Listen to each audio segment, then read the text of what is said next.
I want to talk about the Gunnar Solskjaer interview, which I thought was a very heartfelt interview, a very nice interview. It was very good to see him after obviously the abrupt departure.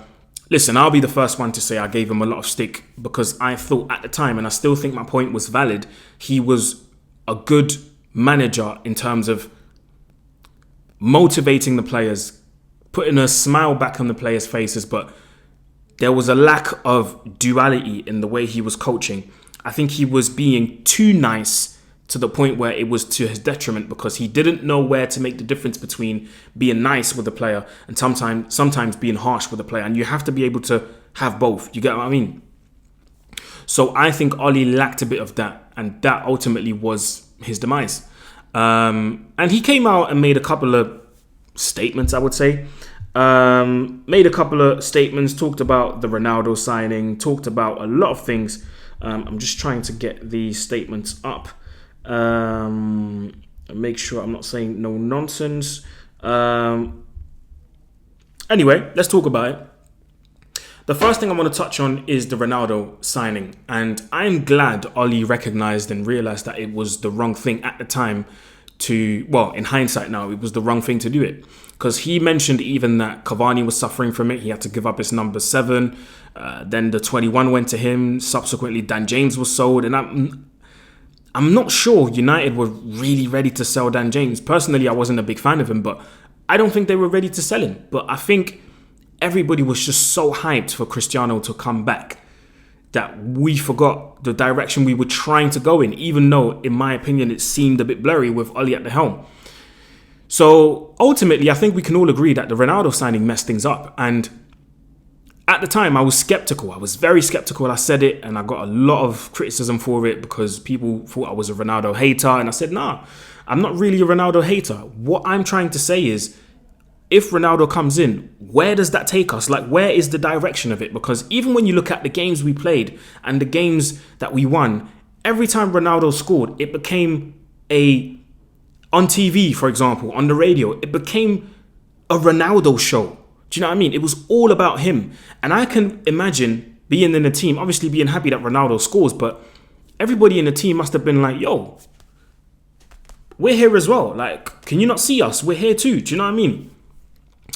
I'm instantly thinking of the Steve Harvey stand-up comedy thing where he goes, "It's me, dog." Anyway, side note. It was just strange, man. Every time Ronaldo scored, it all became about Ronaldo and this adulation. And listen, don't get me wrong. Ronaldo is a legend in this game. Don't get me wrong. But it became all about him. And when he wasn't playing, it was, why is he not playing? Why is he not playing? Like, the team became almost irrelevant. It was all about him. When he scored, I felt like he scored for himself. He didn't score for the team. Do you get where I'm coming from? It was a pure Ronaldo-centric thing that became like a Ronaldo mania.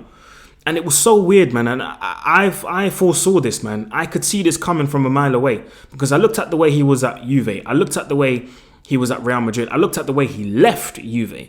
And I was like, if he can do that to Juve, he can do that to us. And I didn't want that to happen. And yes, I still stand by that point. When Ronaldo came in at the time, I remember I said, that's going to stifle the development of so many players. And when I say stifle, I don't mean like the actual development, but I'm talking about game time. Cavani, Martial, Rashford. Even though some of them, I might not be their biggest fan, but who else? Greenwood. Some of these guys' game time significantly dropped. And it was to the detriment of the club, man. I'm not going to lie. But ultimately, I think we all understood that this was a commercial signing. And obviously, the shirt sales went through the roof. That first game was, I don't know how many people watched that. It must have been billions against Newcastle. So, yeah, ultimately, Oli recognises that it was the wrong move. And you know what? I can respect a man for saying that, I was wrong. I can respect that. Then there was talk of, nobody wanting to take the captain's armband, which I thought was disgraceful, if I'm very honest. For some of these players, they've been here for almost a decade. I'm thinking of Luke Shaw. I'm thinking of Rashford, who's been here for 8 seasons, and for 2 of them to deny the captain's armband is a bit disgraceful, because I'm thinking, listen, if there are any players that know what it means to play for Man United, it's you two. And I'm looking at the man born and bred. I'm looking at Marcus Rashford. And that ties into what I said about his interview. Wrong timing. You can't sit there and tell people to not question your commitment when you deny the captain's armband, when really and truly, after 8 seasons at the club, you should be our captain. All the young boys should be looking up to you. The Garnachos, the Forsons, the Kobe Mainos, they should be looking up to you. Even the old heads should be looking up to you in terms of, yeah, he's the Manchester guy. When things go wrong, should be looking up to you. We should be looking at Rashford and go, help us. But it's not happening. It's not happening. And unfortunately, I don't think it's going to happen.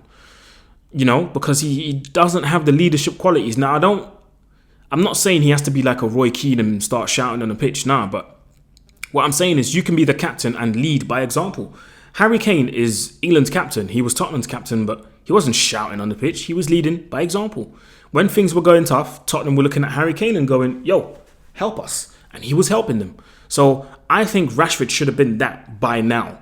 So to hear that some of these guys deny the captaincy, and it ended up with Maguire, I understand why Maguire got it now. And I understand how. So it's a bit disgraceful to hear that, man. And obviously something else was said about the game when Ollie got sacked against Watford at half-time.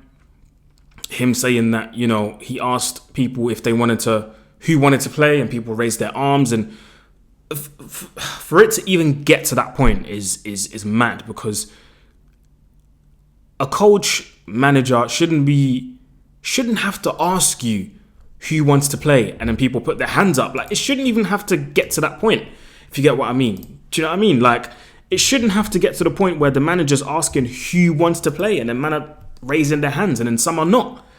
And then obviously at halftime, you saw the changes. I'm not going to name names, but you saw the changes, and you saw who ran off, and you saw who came on. So it's very sad, man. It's very sad. I'm not going to lie, to be seeing and hearing these things. It kind of makes me, even though I still think Ollie didn't deliver, like, we should have won that Europa League final. We should have won. I still stand by it till this day. We should have won that final.